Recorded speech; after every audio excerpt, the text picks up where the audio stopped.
I am part of BlackRock. I'm not sure if you guys heard of BlackRock. It's an asset management company. And I joined BlackRock 21 years ago as new grads from college. I majored in computer science and economics. So when I started as a software engineer. For many years, I worked on a system we call Aladdin. Aladdin is an enterprise investment system from front to back.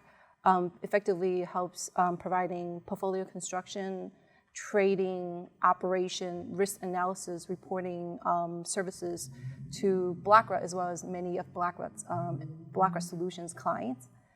So I've been working on Aladdin for many years. My focus historically has been around trading. As of last year, I started shifting a little bit of my focus to private market, which is alternative. And luckily with me, I have a few people from my team here too today.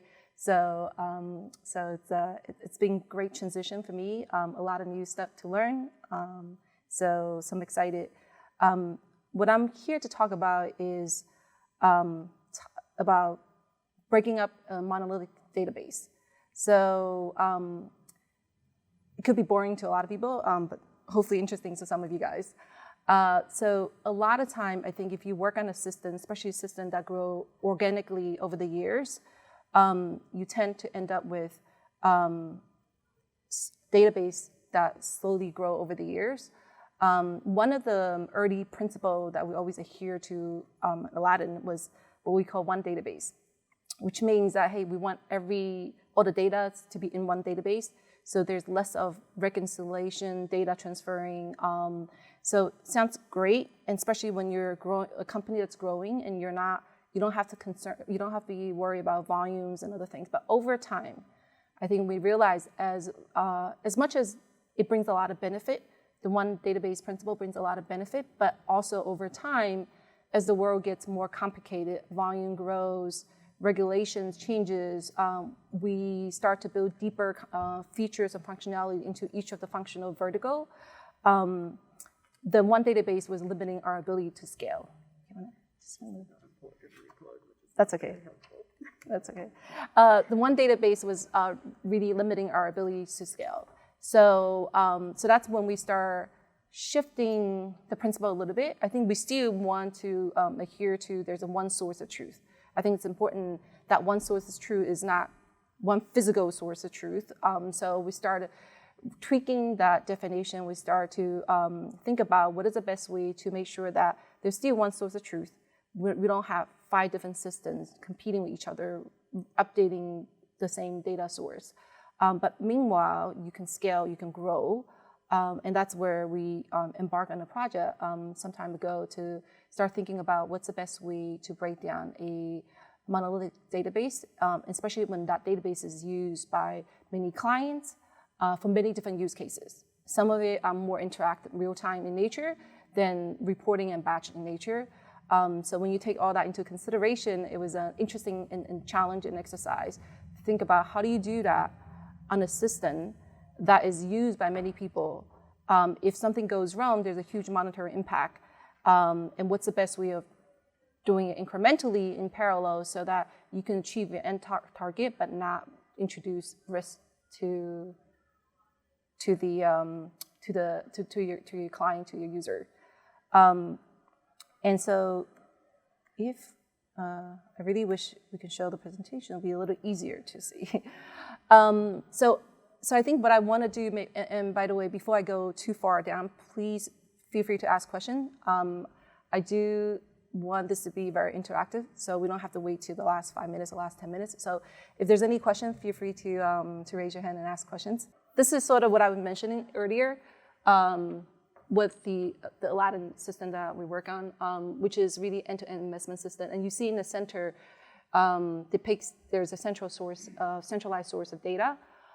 It's important because a lot of time what I've seen is at clients and other companies where you have different systems for different purpose. But a lot of time, some of the data have to be shared with other systems. So you build interfaces, APIs, you share data, and then you build reconciliation to make sure that the data is in sync and there's one version of truth. Historically, with Aladdin, we force that one version of truth by having one physical source of truth. Obviously, that was creating issue with scale. So then ultimately we start, changing it to be one logical source of truth. So here's what I was attempting to go through. So this is sort of trying to depict the some of the key points. So if you start with the problem statement, one of the biggest issue I've noticed, I've observed over the years with system like that is there's a huge contagion risk, because you can have very unrelated application and processes impacting each other because you're sitting on one shared resource. There is limited access control. A lot of times people get very comfortable with where they know data is, so oftentimes people can do simple things like just write SQL to directly to update or access the data. And related to that, lack of standard data access pattern, which means that it would be very difficult to apply changes. Because if you make changes, you have to coordinate with everyone who's writing or reading to the data, versus if you have standard access pattern, you can centralize the changes with the standard access pattern.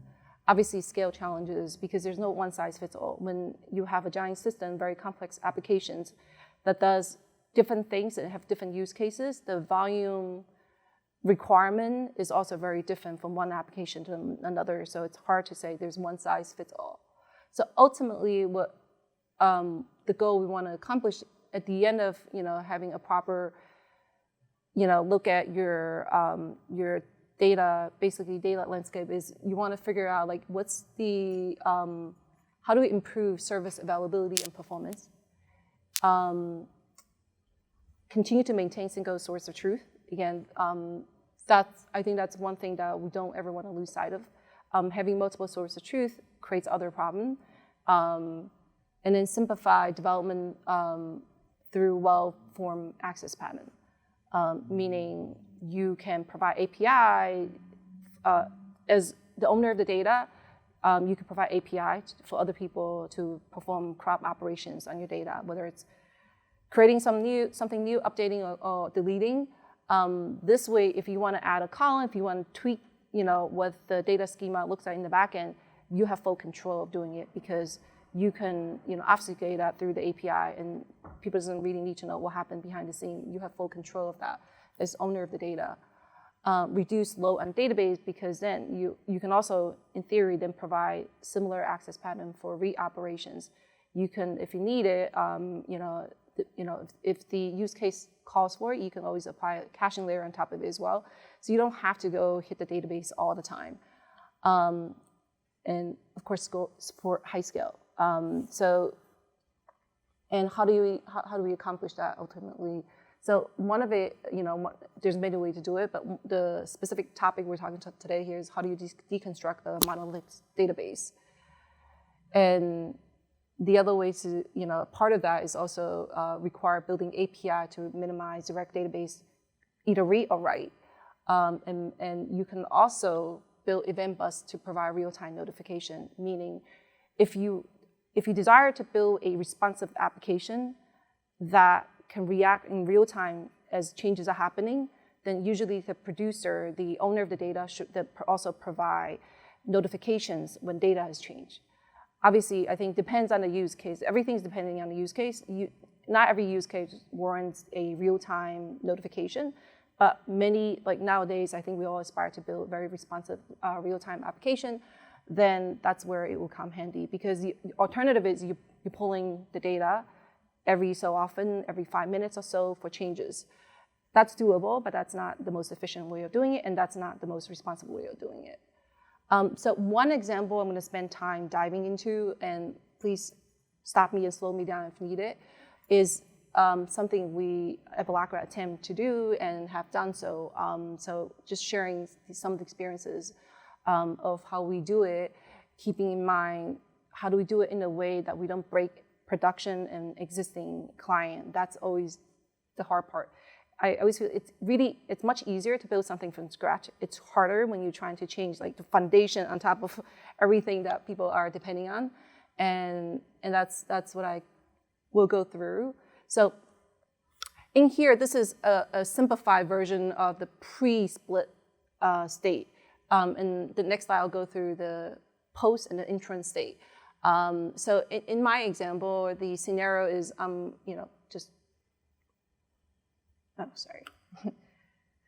the scenario is splitting what we call a trade table out. So this is one of the key tables that records transaction information, which is critical to investment system. Hence, it's imperative that we don't get it wrong, because if you're missing that information, then everything else breaks from there on. So here's an example of pre-split.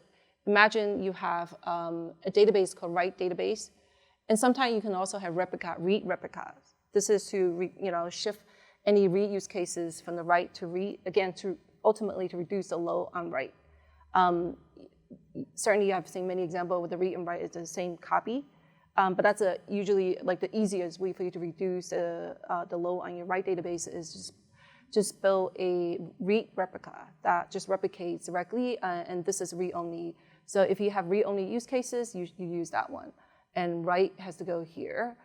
And as you see, I sort of carve out application into non-trade app and trade apps. So trade apps are basically the owner here, the data owner. Non-trade app is the other consumers that trying to access the information or trying to apply changes.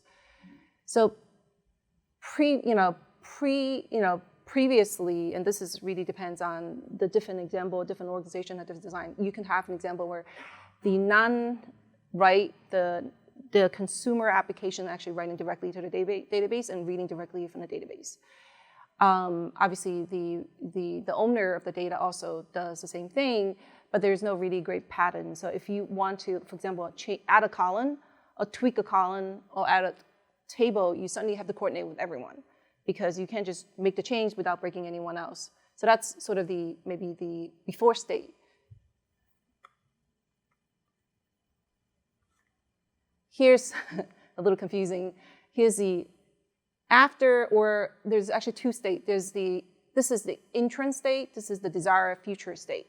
Again, that's because when you're changing foundation on top of a production system, you can't just get to the future state right away, because that's not always the best option oftentimes from risk point of view. So usually what I like to do is at least come up with what we agree to be the future state. And then so almost like work your way back to figure out what is the interim state so that you can get to the future state incrementally without breaking any existing use cases, not introducing, again, risk to the clients. So before I go into the diagram, because it's a little confusing, some of the key points are decoupling producer and consumer timeline so that you can reduce dependencies. Because oftentimes in a large organization, you have different engineering teams, and if you make changes like this, it requires a lot of coordination. And in my experience, if your project, if you need to coordinate with many groups to roll out a change, that's a recipe for disaster. So usually, you can creatively come out with a way to decouple in my case, producer and consumer. Producer, what I consider is the owner of the data, the one who's responsible for moving, let's say, trade table out. Consumer is everyone else that need that data. So that's one key point. And second one is very importantly, backward compatible. Not something you have to worry about if you're building something from scratch, but if you're not, you have an existing application assistant, then you have to maintain backward compatibility and ensure there's no. This one maybe a little. I'll get through a little bit. There's a point here about why we introduce something called delayed notification, but the key thing here is find a way to segment. That's a backward compatible way. And then also, I think this is much more than just segmenting the data, splitting the table out. Ultimately, that's a mean to an end. The most important thing is actually standardizing your data access via APIs and event notification. stop people from writing and reading directly from the database, because then you can do anything you want.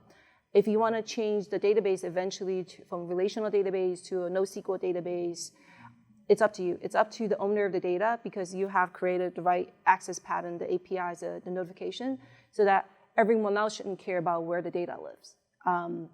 So that's where we want to be eventually. So I'll start actually on the right with the desired future state. Ultimately, this is what we want to get to, and this is interim state to get there in a way to mitigate the risk of getting to the future state.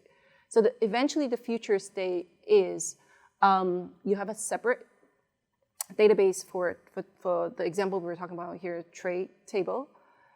The owner of the data, the trade apps, will provide services both for writing to the table as well as for retrieving data, reading from the table.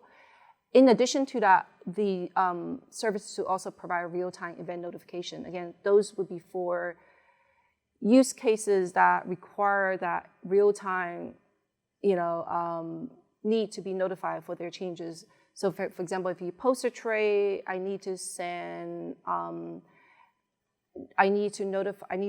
instruction to the bank to move the money, for example. That's real-time. That needs to be real-time, which means that that application that's responsible for notifying the bank moving the cash should be subscribing and listening for the real-time event. The other application, consumer applications, whether you're a writer or reader, are never directly reading and writing from the database directly. They go through the services and the APIs. And there are even some use cases that require you to think about your data warehousing strategy. Because, for example, you might have some regulatory reporting use case that require you to query last 7 years worth of trade. That is not a good use case for API always. That may be a use case for data warehouse, where you can build complex reporting on top of querying large sum of data. Sorry. So that's the sort of what we want to get to eventually, the future state. Any questions? Oh, there's a question. Oh, yes. I think I was trying to, let me actually, when I get into the other presentation mode, I didn't like it so much, so I'm going to just at least zooming. Yeah.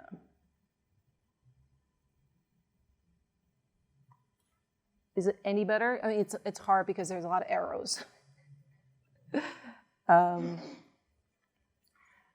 Any questions so far? Yeah.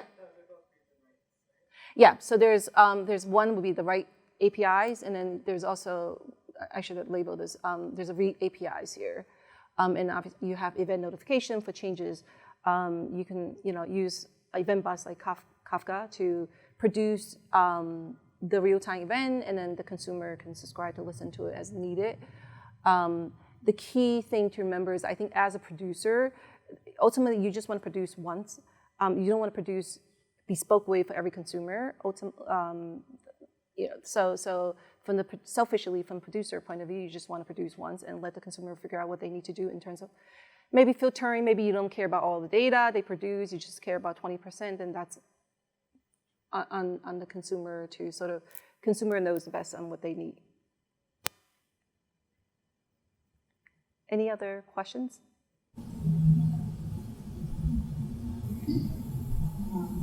It says real-time event notifications.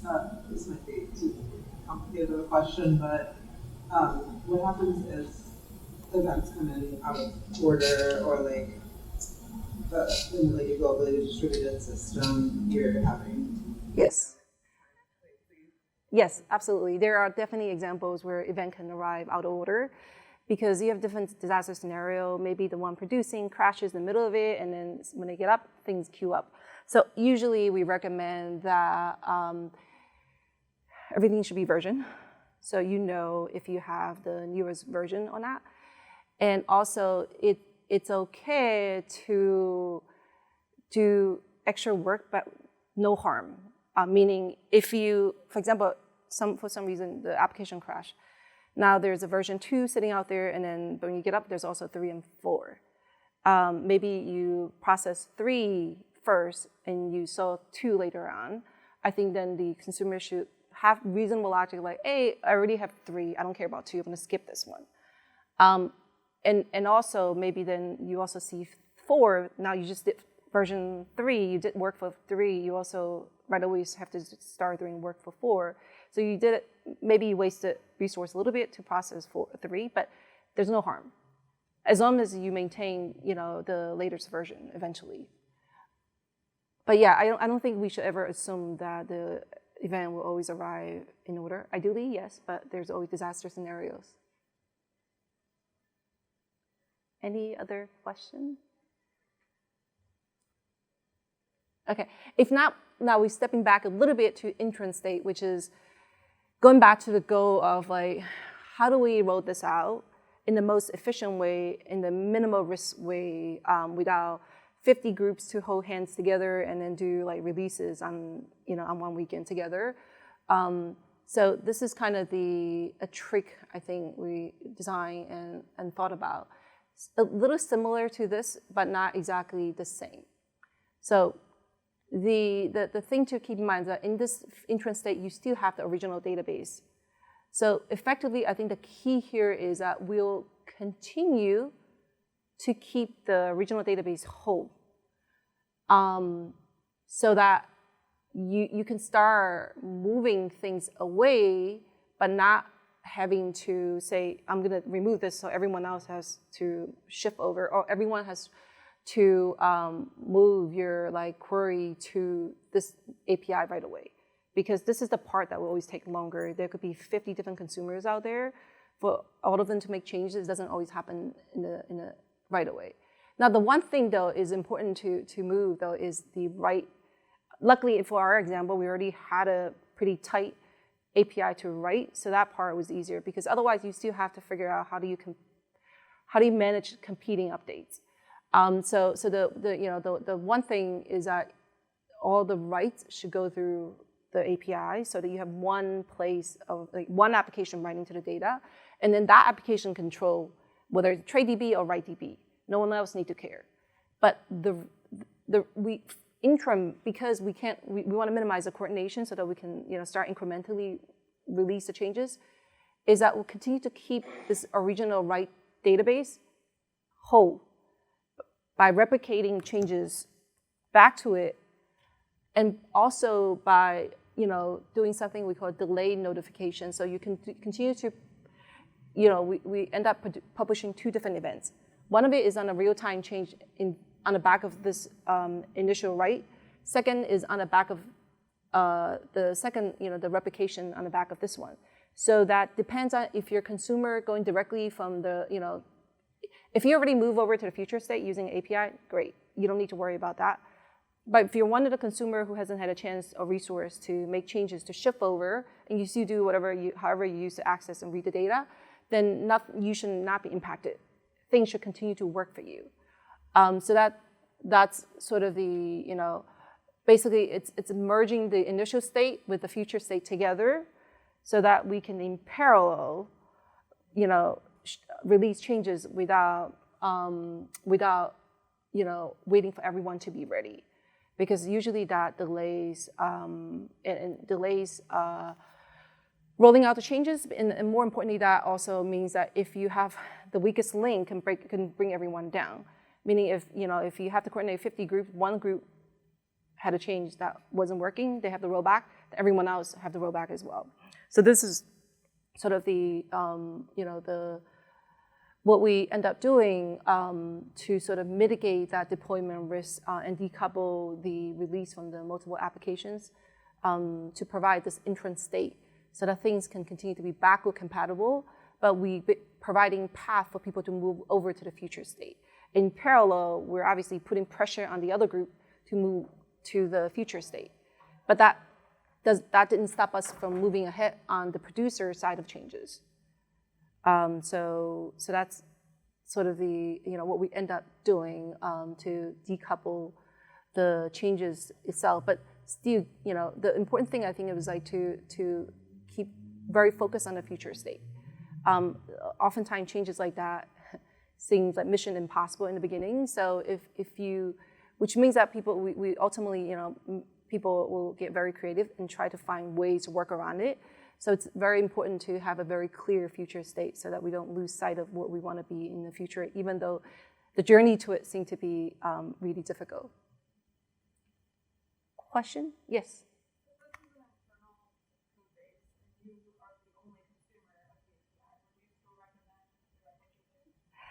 If you're the only consumer and is a consumer and the producer is the same group.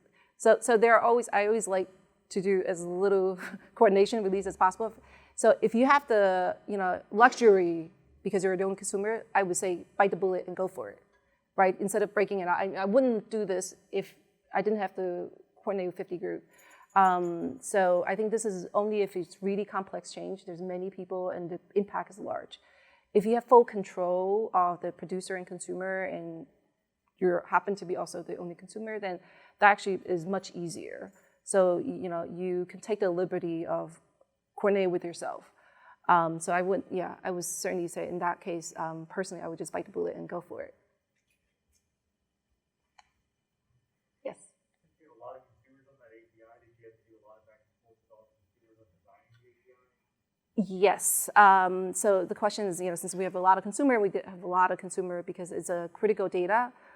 So there are many applications reading it, querying it for different reasons. Ultimately, I think what we end up doing is similar to the post API, the write API. We provide a structure of the API so that at least the output is similar. Now, the criteria might be different. This person want to query by X, Y, and Z. That person want to query by A, B, C. So that's an exercise we end up having to do with many teams to understand the different use cases. And some of them we actually say, actually, that's not the right use case for API. You might need a data warehouse because I'm not going to send you 7-year worth of trades. And we got to. So it was an interesting discovery because I think over a year people gotten used to and it was easy to, data is always there. I can get as much data, as little data as I want. I can customize it however I want. So I think one of the interesting lesson was really like talking to other consumers, understanding how they're using your data, and then providing structure to API, and sometimes even recommend different solutions because as much as I think APIs solve a lot of problems, it's not a solution for everything. So I think what we end up doing is that we want to say, hey, there's a structure of the tray that we will propose that fits, that's generic enough for everyone, but maybe you want different search criteria. And, so that's where we maybe took more feedback from the different consumers, but we didn't want to have to produce different type of output for different consumers, so we stuck to one standard on the output, the content of the API, but certainly got feedback from different consumer based on the use cases to know, hey, should we allow them search by a date range? Should you figure out the currency breakdown, a different way of supporting it? So it was definitely a lot of coordination effort. I will also say that's because we started with a very old system that grew organically for over 2 decades. So you have a lot of these use case consumer out there that were never well documented. So if you have a new system, hopefully you don't have to deal with this. You provide API to begin with, and so everything is well formed, and you don't need to worry about almost going back in history to find out, what did you want to do 5 years ago? So where possible, obviously you want to start at the better place, but we didn't have the luxury because the system, the platform grew a lot in the last 2 decades. So a lot of the growth were organic, and so so when we take a step back and realize you really need to clean up a lot of the access pattern, and that's ultimately, I think, it's less important about where the data is stored, as long as there's one place of truth. We want to allow the owner of the data, the producer of the data, have the discretion on where, what they choose as the best source of storage for the data, but then the consumer shouldn't care.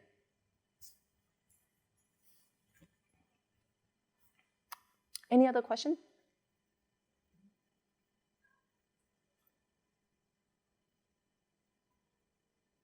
So, so that's sort of bulk of the topic I'm going to cover today.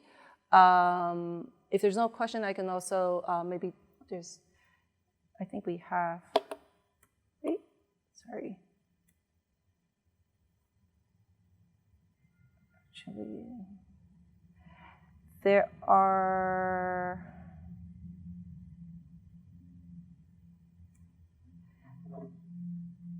Just different ways to connect. If you guys want to connect with us, and we also have a booth on the front. Feel free to do that. But you know, if you want to talk to me directly, feel free to reach out.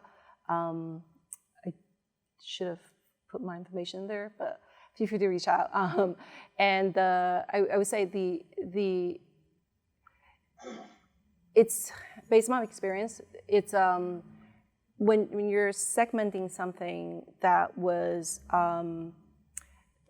like easy for everyone to access previously, you're basically making it maybe harder for other people. So a lot of it had to do with actually like getting people to buy into what you want to do, and sometimes easy, sometimes it's hard.